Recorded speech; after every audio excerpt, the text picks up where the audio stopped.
Na aula passada, a gente viu os conversores do tipo book, que são abaixadores de tensão. A gente viu que os conversores do tipo book são aproximadamente uma fonte de sinal PWM ligado com um filtro de saída. Hoje, a gente vai ver os conversores do tipo boost, que em vez de abaixar a tensão da fonte, eles convertem a tensão de entrada numa tensão de saída com um nível de tensão maior. Ou seja, eles são elevadores de tensão.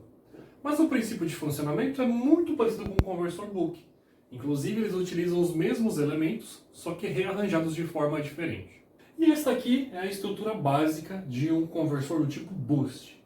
Ele vai receber então uma tensão de entrada contínua e converter numa tensão de saída contínua também, só com um nível de tensão maior.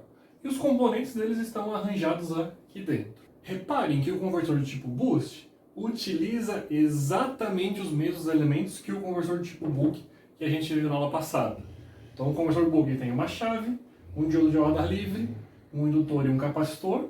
O boost também tem uma chave, um indutor, um capacitor e um diodo, só que arranjados de forma diferente. E esse arranjo diferente vai permitir que ele tenha um comportamento completamente diferente do conversor do tipo book. Vamos ver então as curvas de corrente e tensão, tanto no indutor do nosso circuito quanto no capacitor desse conversor de corrente contínua para corrente contínua, quando ele está atuando em modo de condução contínuo.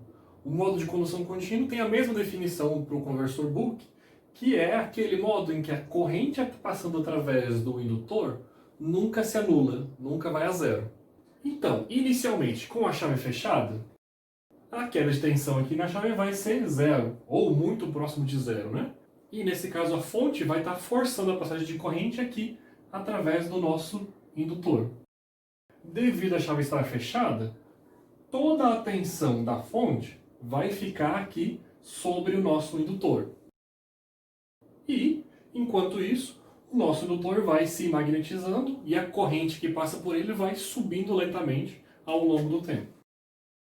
Já do lado de cá do nosso capacitor, esse capacitor possui um certo nível de carga nele e é ele quem vai estar fornecendo corrente para nossa carga.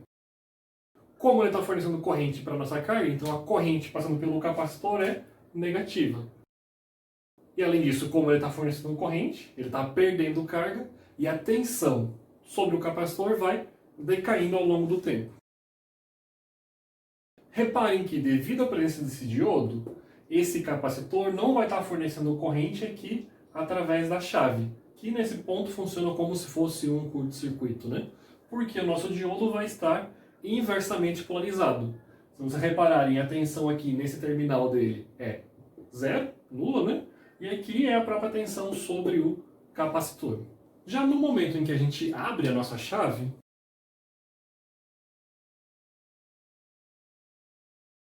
não é mais permitido passar a corrente através desse ramo do circuito porque a chave está aberta.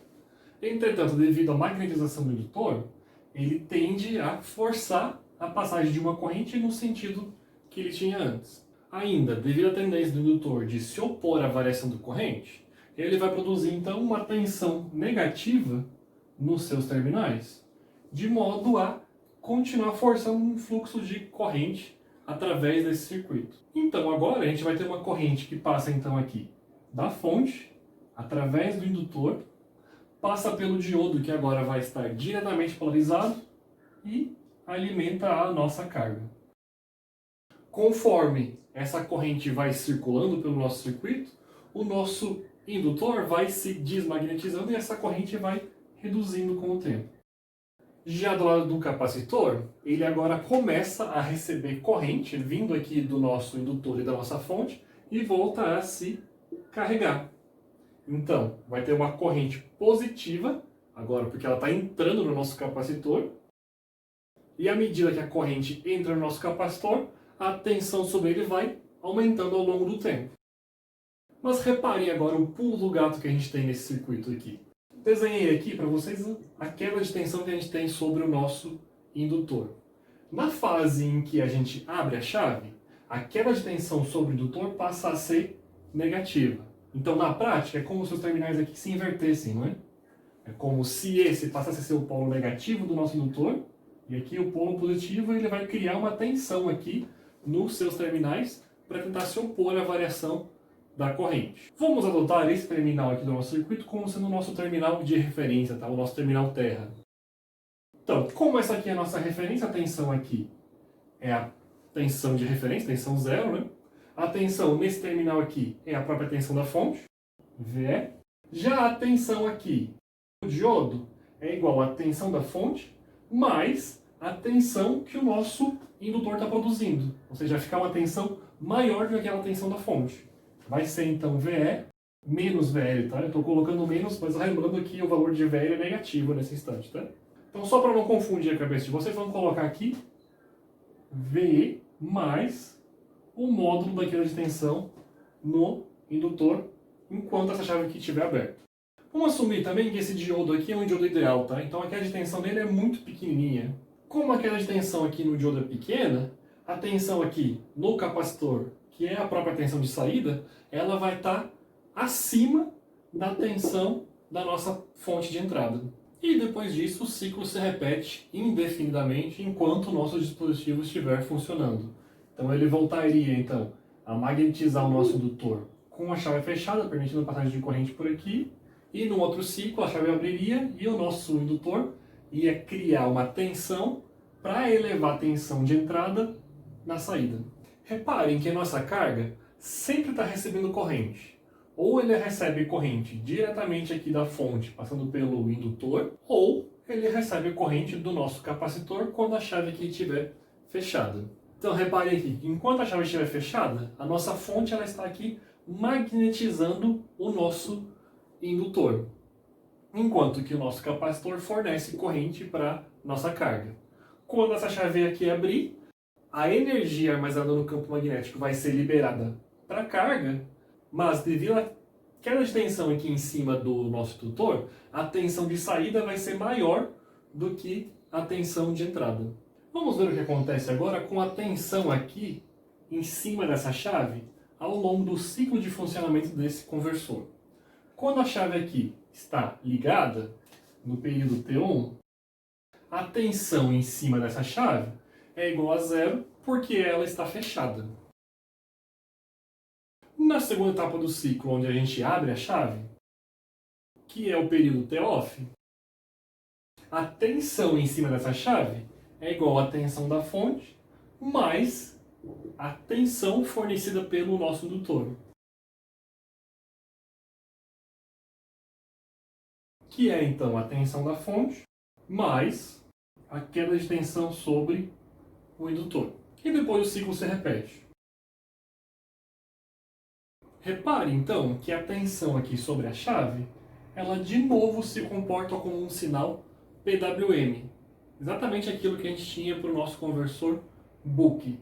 Então ele pode imaginar que o nosso circuito, daqui até aqui, ele está operando de modo a fornecer um sinal PWM, cuja tensão de pico é maior do que a tensão da fonte, e daqui para cá, o nosso circuito vai atuar então como um filtro, atenuando as oscilações dessa onda quadrada, para que a tensão que chega aqui no componente da nossa carga, ela se aproxime mais de uma onda de corrente contínua. Mas repare outra coisa, se a gente desconsiderar a queda de tensão que a gente tem aqui nesse diodo, a tensão de pico nesse sinal PWM vai ser igual à tensão de pico da tensão de saída. E esse sinal vai ter um nível médio de tensão, que é igual à tensão de pico, vezes a proporção de tempo que esse sinal fica no seu nível máximo, que é dado por, então, T-off, dividido pelo período total dessa onda. Vamos utilizar aqui novamente uma razão chamada razão de ciclo, que é dada pelo período em que a onda fica no seu estado ligado, dividido pela duração do período total. Partindo então dessa expressão aqui para a razão de ciclo, a gente consegue então substituir esse termo aqui no cálculo da tensão média sobre a chave, encontrando essa expressão aqui embaixo, onde então a tensão média sobre a chave é igual à tensão de saída, tensão média de saída, vezes 1 menos a razão de ciclo. Assumindo que as oscilações da tensão de saída são muito pequenas, a gente pode dizer que a tensão de saída média é aproximadamente igual a tensão de saída RMS, ou eficaz, que é aproximadamente igual à tensão de saída de pico. Então, para nos referirmos a cada uma dessas tensões, como elas são aproximadamente iguais, eu vou usar só o símbolo VO, tensão de saída. No caso desse conversor, a tensão de saída ela é dada por tensão de entrada dividida por 1 menos a razão de ciclo.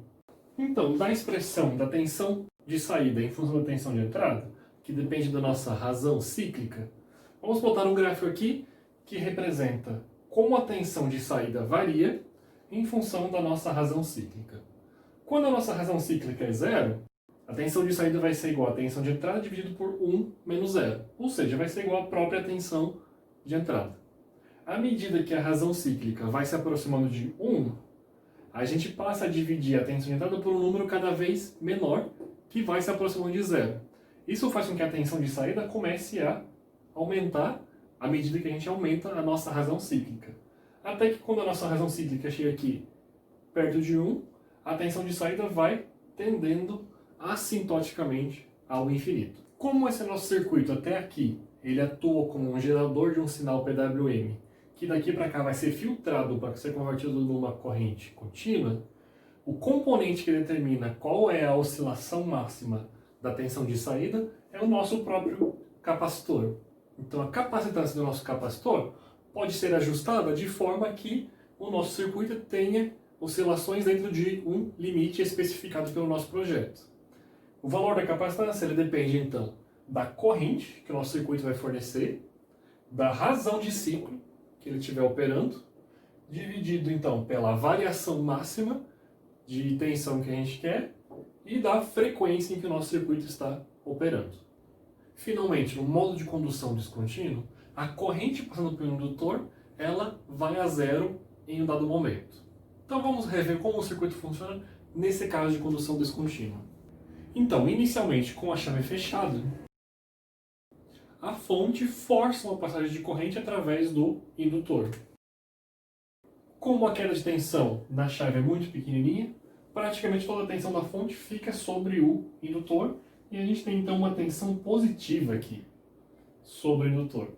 Conforme vai passando corrente pelo nosso indutor, ele vai se magnetizando e a corrente que passa por ele vai aumentando ao longo do tempo. Do lado do capacitor, a gente tem também o mesmo comportamento que a gente viu antes, em que ele está se descarregando e fornecendo corrente aqui para a fonte. Novamente, não passa corrente aqui pela chave, devido ao diodo estar inversamente polarizado. Quando a chave se abre, a fonte passa então a forçar a passagem de corrente através do nosso indutor, passando pelo diodo e alimentando a nossa carga. De modo a se opor à variação da corrente no indutor, ele vai produzir uma tensão aqui nos seus terminais, uma tensão negativa agora. E o nosso indutor vai se desmagnetizando. E aí, conforme ele se desmagnetiza, a corrente que ele fornece vai se reduzindo, até que quando ele estiver completamente desmagnetizado, a corrente por ele vai a zero. Nesse momento, reparem que não existe mais uma queda de tensão no indutor, porque ele está completamente desmagnetizado. Do lado do capacitor, enquanto o indutor está magnetizado, ele vai recebendo corrente e se carregando novamente.